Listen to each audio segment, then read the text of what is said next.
I've been thinking a lot recently about why good men burn out. And I am not talking about lazy men or guys who avoid responsibility. I'm talking about the dependable ones like you and me who show up, who keep our word, and we quietly carry more than most people realize.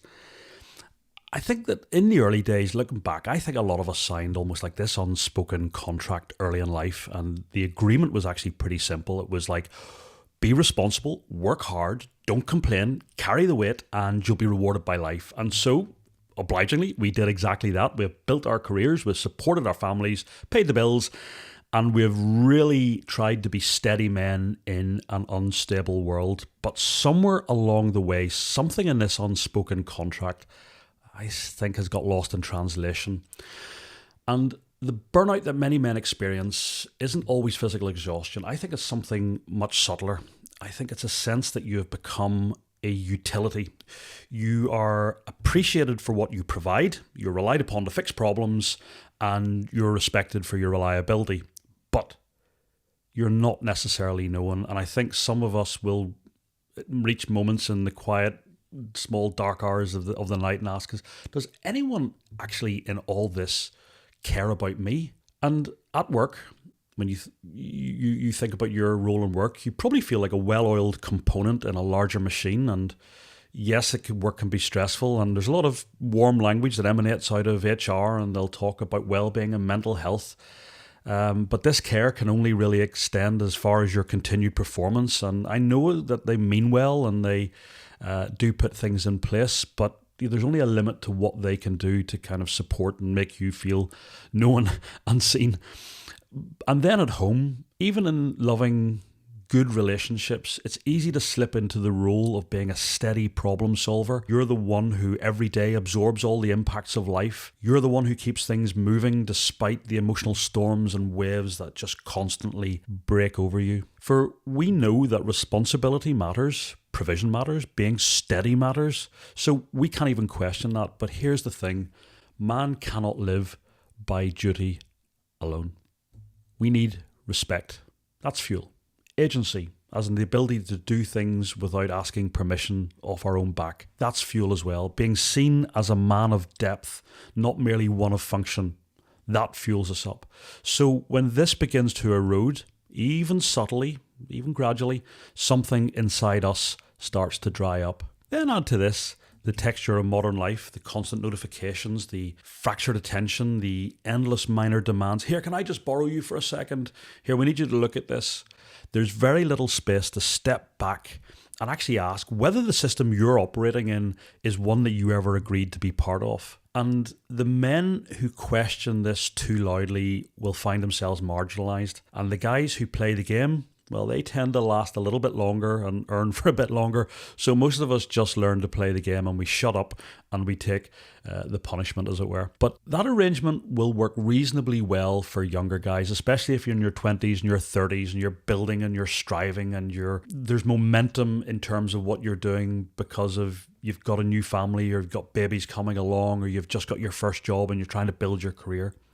But as the years pass, especially whenever the children fly the nest or they go to university, you'll find that the noise just quietens slightly and the deeper questions will still surface in the middle of the night. And you'll say, I kept my side of the bargain.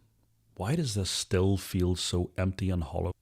And this is where I think where burnout moves from tiredness to something much more existential, and it becomes a loss of hope for a lot of guys. There's a quiet sense that you're maintaining systems that you never consciously chose, and you begin to wonder whether you're living or you're just simply complying. So here's the difficult part. Many men don't know who they are outside their function or their job responsibility. You know, if I removed your job title and your responsibilities and the usefulness that comes with your job, what actually then remains? That question can be difficult for a lot of guys because for so many years we've built up our identity and it's so woven tightly around what we provide. Now, I think that the answer to the question of our identity and who we really should be can be found in clues when we look further back before the social contract was fully formed and before usefulness became the primary indicator of our value. Do you remember as a teenager, there was this kind of vitality that buzzed and emanated within you. There was the imagination, there was the hunger, there was the hope, and yeah, there was a bit of stubbornness probably, to be sure. And there was definitely a maturity, but there was also this alertness and aliveness and raw energy that really gave you some sense of confidence in yourself. And so what I would say in terms of thinking about burnout, this is, I think, the gradual surrender of that teenage vitality and that vitality we once had in our youth in exchange for stability and keeping the system running. Now, the answer to all this, of course, is not rebellion. It's not about abandoning responsibility or blowing up your life. That's not growth. That's just plain stupid. We know even from Ecclesiastes that it talks about that there is a season for everything, and we have to adapt to the seasons that we're in. And as much as I want to go back to 1995, that was probably a really good year for me, it is forever downstream. It's forever lost. It cannot be reclaimed. But what I think can be reclaimed are those elements of our youth and our energy. And if we can dial back into our original instincts and we can point that to the future, I think there's something there which will reconnect us with hope. And so I think we want to reconnect with those best instincts of that teenage lad from all those years ago. So the answer is about recovering agency within responsibility. Now, that's a long-winded way of saying I think we need to find ways of exerting more influence over our lives. Don't be the boat that's sitting in the Atlantic that's lost its power and it's bobbing along like a cork. If you have a sail, pull it up, see if you can catch some wind, at least get a sense of momentum to try and move. And even if you're not moving at the perfect direction initially, you can sort that out under steam. So part of being a recovering burnout victim, I think, is learning to say no when necessary, and it's learning to place those firm boundaries with a benevolent grandfatherly look on your face and saying no, here and no further. And I think it's learning to better accept the discomfort of disapproval. We've got to get used to this thought that it's okay if people don't approve of decisions that we make, because so much of our identity as well is tied in with seeking approval. Because a man who cannot say no is eventually going to be crushed under the weight of all that he's borne onto himself. So you don't rediscover this vitality by escaping from your life. And yeah, I can be guilty at times of daydreaming about jumping on my bike and riding south.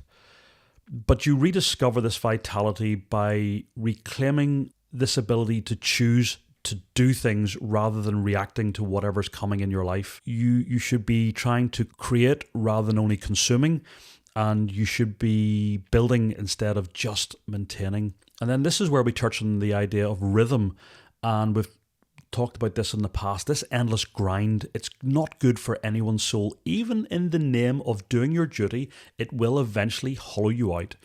And I think that there is enormous wisdom in this idea of Sabbath that we have inherited from our Christian traditions. It's not laziness, but it's this idea of ordered rest. It's a rhythm that reminds you that you are more than what you produce.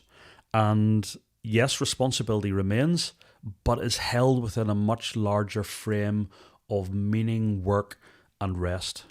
Burnout is not simply about working too hard. It's about losing the link between doing what you think you ought to be doing and the things that actually put fire in your belly.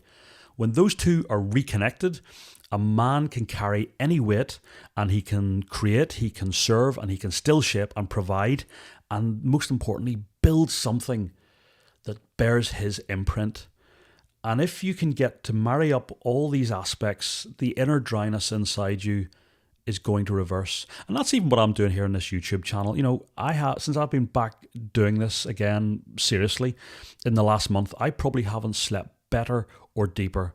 And look, I don't know whether this channel is going to be of any interest to anyone, but this space, this creative space, it's mine, my labours, my energy, my thinking, and it is creating within me a sense of hope that I am building something that will outlast me, and that fills me with fire. So sure, you may still be tired with all your labours, but you will not feel erased.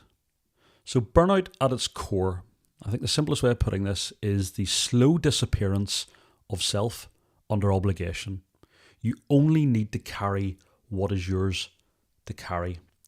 And so the way back to vitality in life, it's rarely dramatic. It begins with those small acts of agency, doing things that you want to do without permission, actually putting boundaries in place and teaching others how to do things that they should be able to do themselves, and maybe even ring fencing an hour or two a week to do a project that is solely yours. Like that's what I'm doing now. I'm up early doing this because you need to do this, because you are a man with weight, with depth, and with intention.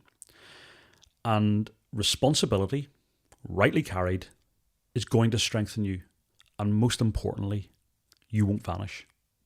So listen, if you like what we're doing here and you enjoyed this essay, please do give me a like, please comment, and even subscribe. That would be great. You know, as a small content creator, it's massively encouraging whenever people do that.